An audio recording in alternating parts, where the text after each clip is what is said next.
Hello and welcome back to the video, and today we are going to be moving ahead with our crash course. And I'm sorry I'm not in presentation mode, but it did not make a lot of sense for me. Anyway, so today we are going to be talking about how to tackle a project and cleaning of the data, analyzing, and a lot of stuff that I am showing over here. So, first, we'll talk about setting up the environment. Now, setting up the environment means setting up your machine for the deep learning course. Again, you can use Google Cloud, but I prefer to use my own computer for it. So, now all you have to do is go and type in Anaconda, go over here, and then after it loads, just go to individual edition, and it will help you download and just select whatever platform you have. So for me, it's Linux, so I'll download Linux. After that, you have to go ahead and install it, and the installation is quite simple. So going forward, what I would need you guys to do is go ahead and download this data from over here. I'll add the link in the description box below. So what you would need to do is you would need to download this liver tumor segmentation challenge data out of it. So what we are planning to do is these are all the tumors that are available in the liver, and we plan to segment these as shown in the figure over here. So for downloading this, we are going to use a torrent downloading application. Here we are going to use Deluge. It's a torrent client, and I'm going to download the data, and I have downloaded it and I have kept it over here. So what you will receive is these zip files that we are going to be using as we move forward. Now, one of the base steps is obviously, since these are zip files and I see that the nifty files are stored inside it, we would need to write a code to unzip these files. So what I'm going to do is I'm going to open a terminal over here. Now what we would need to do is create these two directories, images and masks. So how do we do it?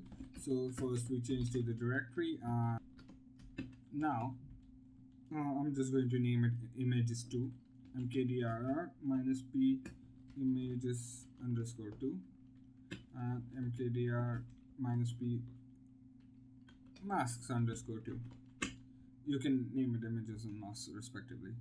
Now what I'm going to do is, so for all the volume files, I'm going to take the file, unzip it, and store it in images underscore 2.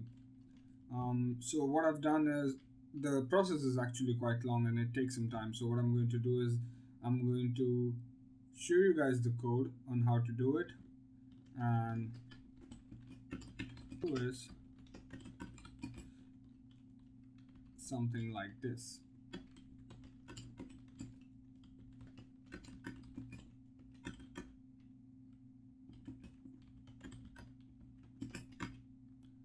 So I'm going to walk you through this code.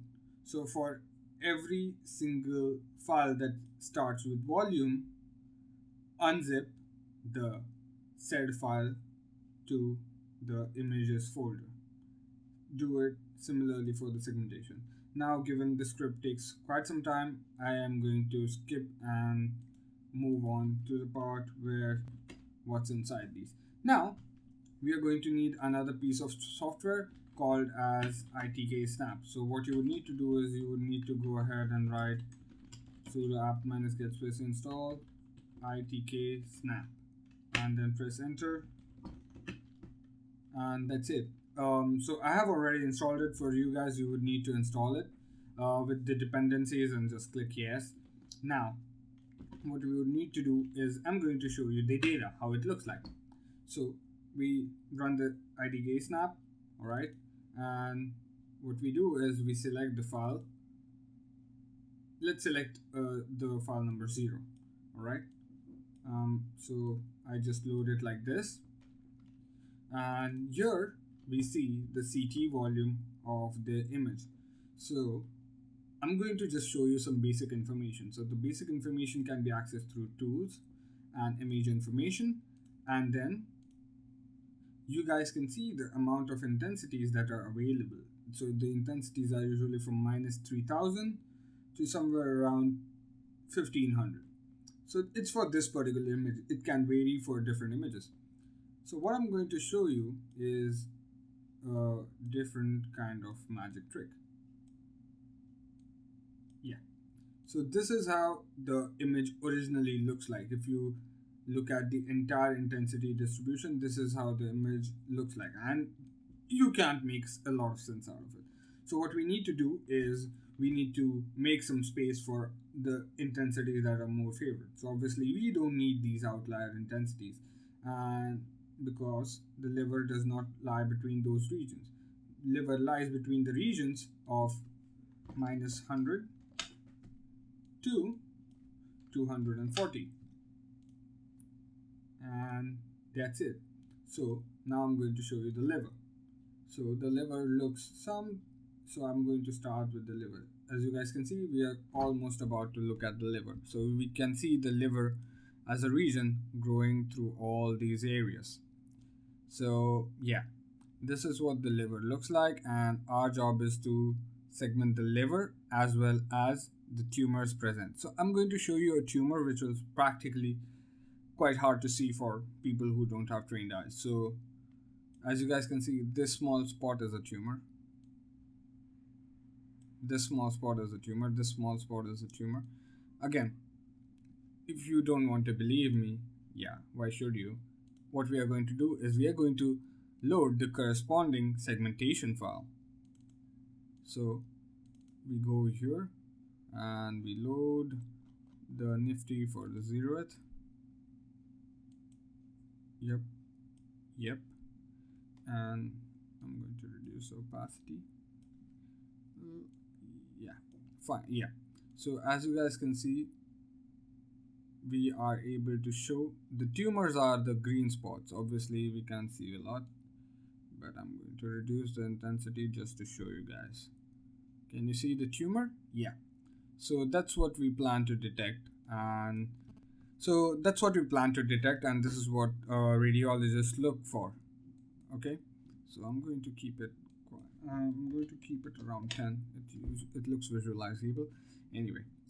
So yeah, so these small tumor labels are something that we need to segment out.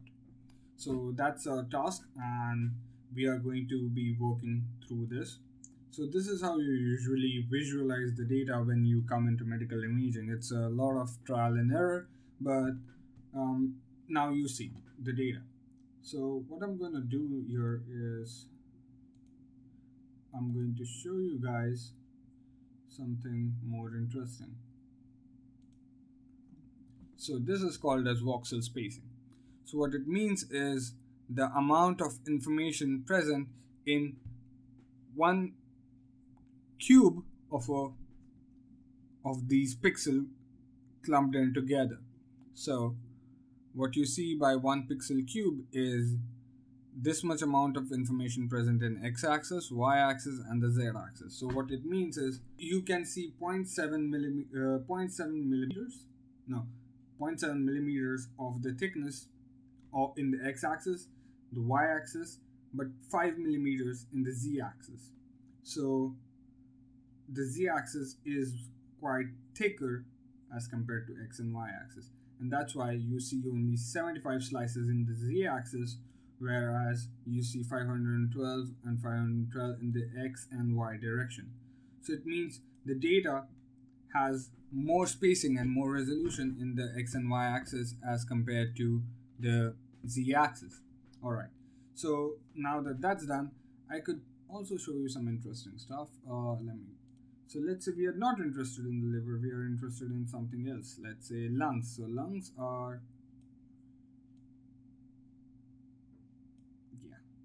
So this is what you'll look at when you'll try to look at lungs. And yeah, you can see the lungs pretty clearly in this, can't you? So as you guys can see, all the blood vessels flowing through the lungs are seen pretty quickly, but this is not the region of interest. So this is why we have developed a technique called as windowing. Now I'll show you a demonstration of how to do this windowing. So what you need to do is create an environment in Python. So what you need to do is conda create -n live image, and we are going to set the Python version equals to 3.6 because this is what I have usually found a good support to, and then we are going to add the sub packages that are available in Anaconda. Yeah, and then this might take some time. So while that's getting done, so now that we have cleaned the data, that is, we have kept the data according to our needs, we are going to soon move to analysis. And before we do that, what we are going to look at is the following things. So this is a website, a GitHub link provided by the organizers themselves. So again, most of the medical imaging data can come if you are participating in challenge through these usual kits, and they just give some instructions. Again, if you're interested, please feel free to take a look, and as I'll keep it in the description box below. So now, yeah, so after that's done, we move forward to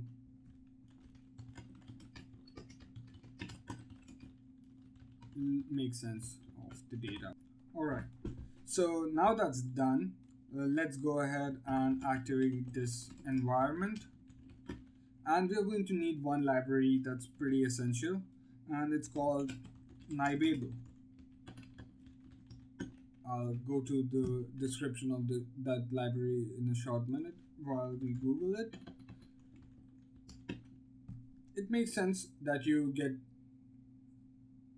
accompanied with the syntax that is available, and we have the downloading and installation instructions available over here. And now that that's done, we are going to launch the IDE. I prefer Spider. You can use whatever you want, but yeah, I've already written a code. That's nice. Alright, so yeah, let me just walk you guys through this code. So here we are going to import the library nibable. Then we are going to import numpy for some manipulation and matplotlib for plotting. Now we pass the image path. So let's run all of this. You can run it through F9. Now that the image path is passed, let's load it into nibable. So what it does, it creates a nib.load. It creates a nibable like image. So let's go ahead. Remember the offline information that I showed to you guys? Yeah, the amount of intensity is available in the amount of information available in this pixels. Yeah, it's available in their finds. So after we do that, let's go ahead and fetch the data. It's fetched using the get_fdata function. So this is what it looks like. So as you guys can see, the data is loaded into this variable. So let's just go ahead and print a few things. So we get the maximum intensity. As you remember, I said in the start that it's around 1500, so that was correct. And similarly, the minimum intensity. And let's go ahead and see the mean and standard deviation of the data. So this is the mean and the standard deviation. Obviously, we are not going to use the entire data itself because our region of interest lies in very particular regions. So let's go ahead and take out a slice. I'm going to take the 10th most slice from the bottom, just a random slice because I recollect looking at it, and then we are going to plot it. and I'm going to use a color map that is grayscale in nature, but you can use anything because this is what it normally looks like. So this is what it would normally look like, but I don't like to look at green things, which it kind of weirds me out. So you can even use all kinds of color maps. So it's like this one is hot, this one is cool. So yeah, I usually keep it at gray because that's what I've worked with and it makes sense to me more. Now, what I said in the beginning was, while we look at the papers available in this one, as you guys can see, this might take a while to load. The usual intensities between which the liver is found is -100 to 240. If you guys don't know what I'm talking about, please check my previous episode about how each intensity in CT imaging can correspond to different kinds of tissues. So liver is usually present between these regions. As you guys will see in this paper as well, that people select the intensities around these regions. So -100 to 240. So again, it can vary between data to data. So that's why I keep it quite large. Now, so what we will need to do is all the values that are below -100 would need to go to -100. So how do we do that? So we liver slice threshold 1 equals to np.where. Now select all the pixels where liver slice was greater than threshold _1 and set it to -100.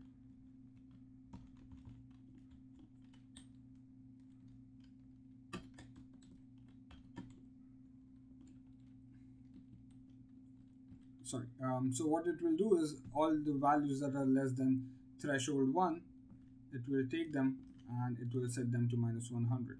Alright, so now that we have decided the two thresholds to be -100 and 240, so what we do is we use the np.where function. So what it does is wherever it meets the criteria, it keeps the values as is. Otherwise, it changes them to -100. So what it will do is wherever this criteria is not met, wherever the threshold _1, that is -100. So all the pixel values that are greater than -100, okay, keep them as is in liver slice. Otherwise, set them to -100.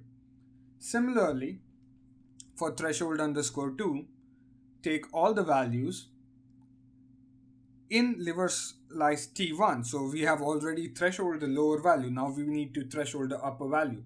So wherever you are taking the slices, wherever you're taking those values in threshold 2, what you need to do is set them to 240. So all the values above the 240 come down to 240. So that's what this does, and hopefully, just hopefully, after a lot of weird trials and errors, you'll look at something like this. So this is the lower threshold that was set. Sorry. Okay. I need to reboot this. So this is what the original image looked like. This is the lower threshold that was set, and this is the higher threshold that was set. Now you can see how far we have come. So we have come from here to here, and now we can see the liver region quite clearly. So this is what this cleaning up this analyzing the data was all about. So what we need to do is we need to apply this over the entire image. So how do we do that? So instead of doing it over liver slice, just do it over, I'm gonna just copy here and liver thresholded at T1, liver thresholded at liver thresholded at T1 and T2.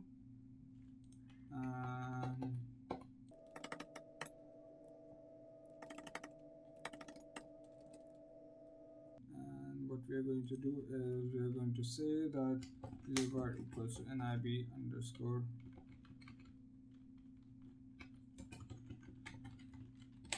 alright. So what this should do is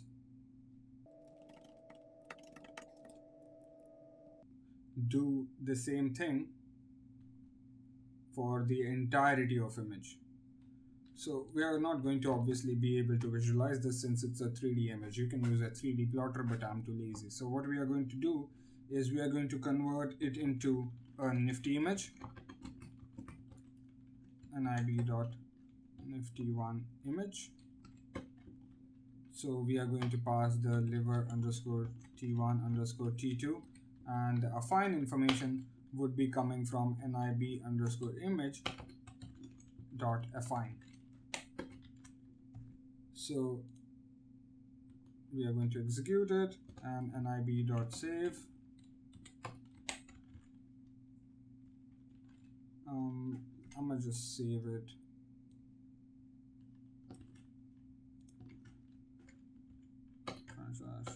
Thresh dot nifty.jc, and we're going to save the liver underscore nib, and this should probably do it. Yeah, so let's go to ITK snap. So you remember the volume 1, right? You know what, I'm just gonna open it, and I'm going to open another instance of ITK snap. And what we are going to do is we are going to open our newly created image. Yep.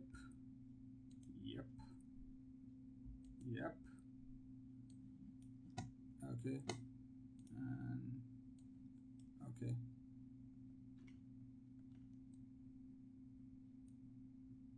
Alright. So as you guys can see, we are looking at two images which look the same. I'm going to just change the image information because it's still looking at the old contrast information. Yeah. So we are looking at the two same points in these images, but as you guys can see, in one image we can clearly see the liver, and in another one we definitely can't. So this is what is meant by windowing, and this is how it has been helpful to us, and we are going to be further discussing more about it in the upcoming episode, where we are going to analyze the data even further and take out the mean and standard deviations to normalize the data through the entire dataset. So alright guys, so if you like this video, please make sure you show the video some love by clicking the like button, share the video with those who could benefit from this, and subscribe if you haven't already. And let me know in the comment section below if you have found this useful and what would you like me to cover. Also, if you like this content, please feel free to follow me and share me some support on Patreon. And until then, stay awesome.